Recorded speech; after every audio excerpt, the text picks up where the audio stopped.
Nakita nyo si Manang. Nagtitinda yan kasi nahinip yung mga tao. Yan, nakita nyo ba?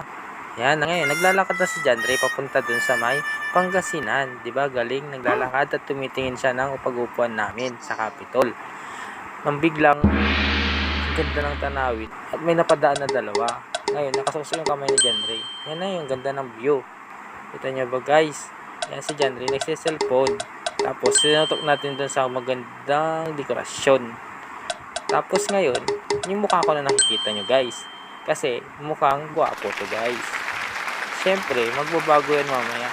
Ayan na guys, so, diba? Naging gwapo na talaga ako guys. Kasi pupunta kami ngayon ng TESDA ng Pangasinan. Kasi kukuha kami ng NC1 guys.